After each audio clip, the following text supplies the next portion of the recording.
So I've been getting a lot of hate in the comments. I've been getting a lot of people calling me a liar, saying that I'm not who I say that I am, that I didn't do hip hop, that I'm not a rapper, that I'm goofy, that I'm, this and that, mainly because I got white skin.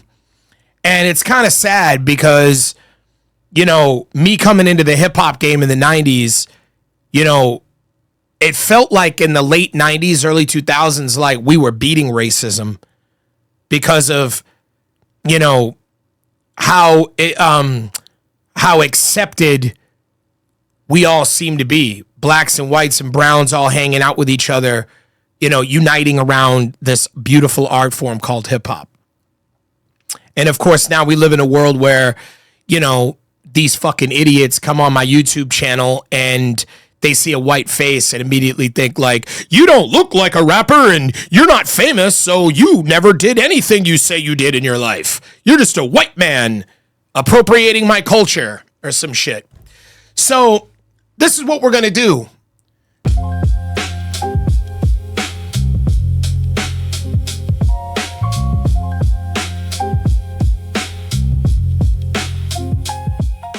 Hey, what up, everybody? I am Tommy Kane, and I am the Hip Hop CEO. And this is the live version of this video. I'm going to be making an edited version that I'll end up uploading later. But so I've been getting a lot of hate in the comments. I've been getting a lot of people calling me a liar, saying that I'm not who I say that I am, that I didn't do hip hop, that I'm not a rapper, that I'm goofy, that I'm, this and that, mainly because I got white skin. And it's kind of sad because, me coming into the hip hop game in the 90s, it felt like in the late 90s, early 2000s, like we were beating racism because of, how accepted we all seem to be. Blacks and whites and browns all hanging out with each other, uniting around this beautiful art form called hip hop. And of course, now we live in a world where, these fucking idiots come on my YouTube channel and they see a white face and immediately think like, you don't look like a rapper and you're not famous, so you never did anything you say you did in your life. You're just a white man appropriating my culture or some shit. So this is what we're going to do. Because maybe what I did wrong last time was I didn't give you guys enough fucking evidence and let you know exactly who I am. So we're going to go down the list. We're going to go through my story. Okay, we're going to go through my story. And what we're going to do first is we're going to show my Wikipedia page that I have, by the way, and that you don't, you people in the comments. I could be wrong, but maybe you should link me your Wikipedia page. Maybe you don't have one because maybe you didn't accomplish anything, which is why you're so cynical and bitter and angry and why you have to come on people's channels and talk shit and run your mouth because you've never done anything in your life. You never accomplished anything, ever. You see what I'm saying? So that's why you have to tear people down on YouTube. And it's cool. I'm not the first person, nor will I be the last to have to navigate his way through a bunch of haters in the comments when you first start trying to launch a YouTube channel. But let's take a look at what this says. Tommy Kane, me, born as Thomas J. Abadi, me, the third, in Methuen, Massachusetts, also known as Poverty, me, is a filmmaker, a hip-hop artist. Oh, am I? Because I was told in the comments that I wasn't. A singer, a composer, and an actor that lives in Los Angeles, California. That's right. I live in LA. He was living in a homeless shelter in Maine when he produced a demo. I'm originally from Boston, but, as you can see, born in Methuen, Massachusetts. But I wound up in a shelter.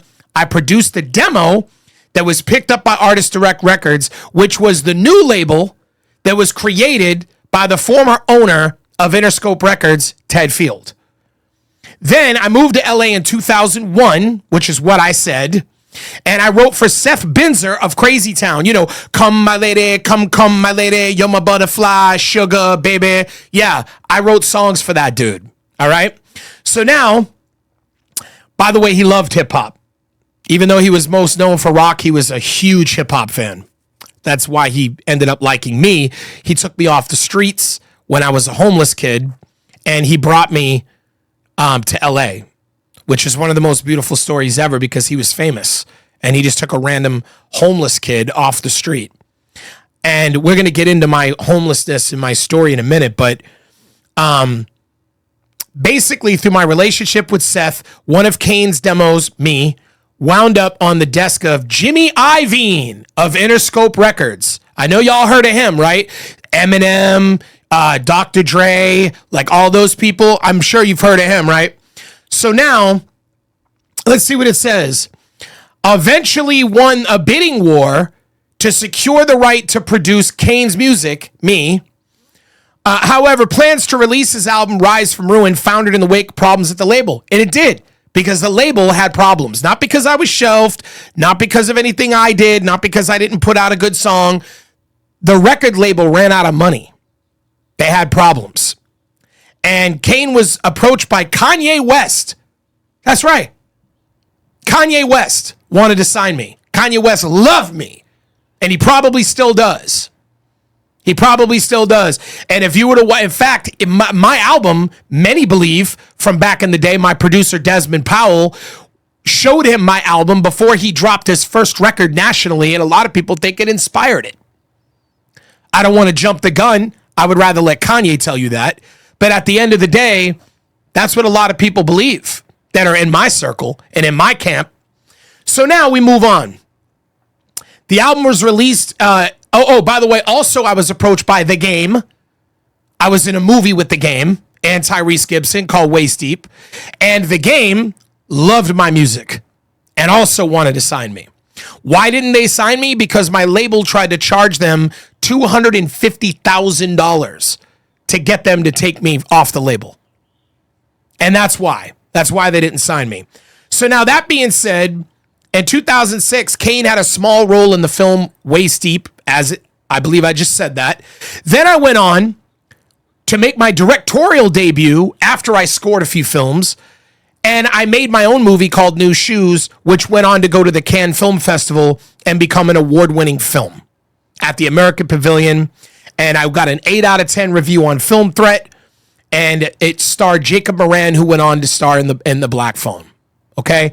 Now that's, as you guys know, just to sum it up, the wiki on me. But like, we're going to talk about some things. My movie, what was my movie about? Me. Why? Because my childhood growing up was not your typical white boy life. I grew up with a mother who was a prostitute, who was a crackhead, who was in and out of prison. Our apartment was a prostitute. Girls would pay my mother to have sex with Johns in my living room. That's the shit I grew up around. And dealers would sell crack out of my apartment. My mother would sleep with drug dealers and shit like that. That's what I grew up around, okay? And I grew up in Indianapolis, Indiana. I grew up in St. Petersburg, Florida. I grew up in Methuen and Lawrence, Massachusetts. These are all areas I lived in. Predominant, where I spent most of my youth. You know, I went to Arlington High School in Indianapolis, Indiana. I went to Dixie Hollins High School in St. Petersburg, Florida. And these were the areas that I grew up. In fact, NFL football player Dante Fowler, I went to high school with his father. I went to high school with Dante Fowler's father. He played on our high school football team. So make no mistake about it, I didn't live like your typical average, whatever you think about a white face when you see it. So when I make a video, okay, I've been in the studio with Jay Dilla. That's a fact, Jack. That's a fact. I could show you video footage right now. Of me in the recording studio. Goddamn, I must have mistyped it. With Alchemist. Now, granted, this is old ass footage because I'm old. I'm not young anymore. You understand what I'm saying? This was a long time ago. But I've devoted the vast majority of my life to hip hop and hip hop culture. So now we're going to go to my wall here and I'm going to pull up a video I just posted recently of this video here And this is me with Alchemist Hold on for a minute. in New York in 2003 at D&D Studios, one of the most legendary hip-hop studios in American history, where I've worked with DJ Premier, where I worked with Alchemist, where I rhymed on stage with Mobb Deep. This evening, the night you're watching this video, I went and rapped on stage with Prodigy and Havoc together with them in New York City. So you guys want to run your fucking mouth in my comments and talk about how everything I'm saying is make-believe, everything I'm saying is made up. You could go ahead and run your mouth all you want, but I promise you, there is no white dude in the hip-hop game ever, maybe aside from Eminem, that has more credibility than me. Very few, anyways. There's a couple legends. I know Slain is pretty credible, but at the end of the day, like, yeah, I'm that dude for real. I'm that dude for real. And this is footage of us hanging out in New York City, but I'm gonna get to the studio part. There's me. There's Alchemist, who's now Eminem's DJ, by the way. There's Alchemist right there. Okay, and this is us hanging out in the studio being goofy. That's my manager, Chip. Let me see, do that again. This is a long video, so I'm just trying to skim through it. I get loud in the end here. Hold on, we'll get to the... That's me right there, talking to the camera. D&D Studios, where Primo DJ, where Guru recorded all his albums. Legends. One of the most legendary studios in history. I am hip-hop. KRS-One. KRS-One came up to Maine. He did a show and then needed a studio to go to. And he came to my studio and sat there for 16 hours to record his new CD that he used for live performances. And he went on to go do that.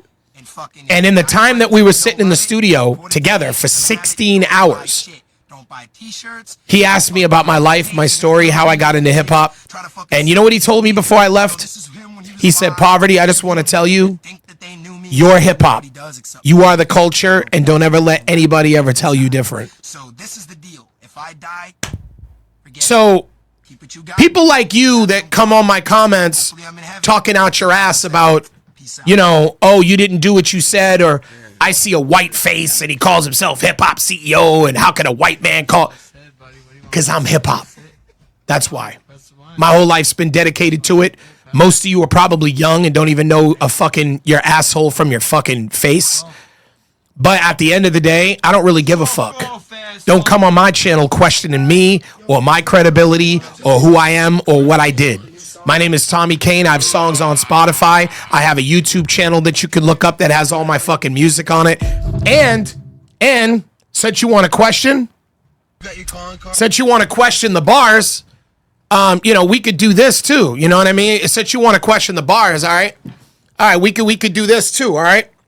So somebody please give her brother a chance. Wait till I make me a couple of bands. I'm gonna dance the funniest pants, the rubber my hands in your uppity fans. Sun in your camp, stunningly cunning, discourage your fan. Kicking your kids and then punching your gramps. Flying to Tuscany, London, and France. Look at me going on one of my rants. Look at how I get you stuck in the trance. Dizzy as fuck throwing up in the van from sensitive hearing and colors enhanced.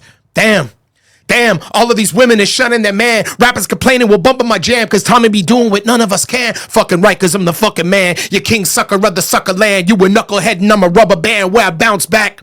I'm a winner, entertaining fan. I'm with you down in Indiana with your little bitty on my big banana, sipping liquor, showing me your titties and a booty. $1 million cutie on my care package like it's Call of Duty. Getting thicker quicker when I stick it in her, feeling full like she just had a chicken dinner. I'm Thor's hammer, smashing down on your poor grandma. I'm Lord Commander, I'm Seinfeld, and you're George Costanza. I'm not blessed, you're mediocrity at best. I'm double D's and your padded bras on a flat chest. That's just nothing, that's nothing, bro. Take anyone you know, any rapper you know. Take any rapper you know, anyone you know from any hood, any color. I don't give a fuck. Black, white, brown, Hispanic, Asian, whatever the fuck you are, male, female, old, young, gay, straight. Bring anyone you fucking know to my channel and have them battle me, have them come on here and try to out-rap me. I'll fucking wrap circles around them. Okay? I am hip-hop. I am living, breathing the embodiment of hip-hop. So if you come on here and you see a white face and you suddenly want to act like I don't have credibility, I will smash you. I will destroy you. Okay? Go ask Tech 9 who Poverty is. He knows who I am.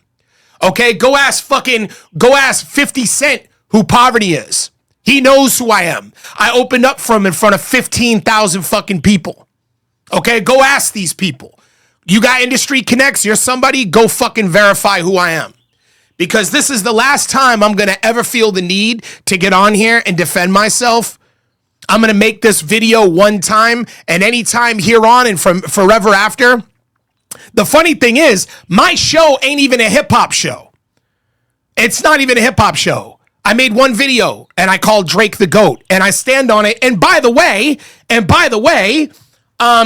real quick, so I made a video that Drake was the GOAT, and everybody tells me, oh, you're nobody, you don't have no credibility, blah, blah, blah, blah, blah, right? Well, just to give you a heads up, y'all, guess who else said the same thing? Timbaland. Timbaland said the same thing. One of the most legendary hip-hop producers in history, arguably the greatest, if you really want to know the truth, considering the fact that his innovation and what he did for the hip-hop game, I don't think there's anyone more innovative than Timbaland. And what did he say? He said the same thing I said. He said that this album makes Drake the GOAT. That's what I said. So, I'm not going to get on here and defend myself anymore. I don't really give a fuck. I don't need no validation. But I'm definitely going to make sure that I have this video on speed dial. So anytime you fucking haters want to come to my channel running your fucking mouth, all I'm going to do is reply to you with a link to this video. So you could Google me. Google my fucking name. Look me up. Go do your research. I am hip-hop. I've been doing hip-hop my whole life. When I was high school age, I used to rap battle kids for money to pay rent. I am the living, breathing embodiment of hip-hop. And too fucking bad if I'm a white face. Deal with it. Get over it. Get the fuck over it. Because hip-hop is not just singularly and owned dominantly by any one particular race or culture. It is a movement that I have represented my whole life. And if anybody has something to say about that, I don't know. Go fucking, I really don't know what to tell you. Leave all your little hater comments. I don't give a fuck, man. I don't really care, because at the end of the day, you're bitter. You're bitter. I'm the hip-hop CEO because I'm a CEO of a multi-million-dollar company that I started because I'm an entrepreneur. And I'm hip-hop because I've been living in the hip-hop movement. And if it wasn't for hip-hop, I wouldn't have made the money that I made in life to be able to move on and do the shit that I did. That's what makes me the hip-hop CEO. If you don't like it, then you can fuck off. Hey guys, click that little bell so that you can be notified when I make videos in the future.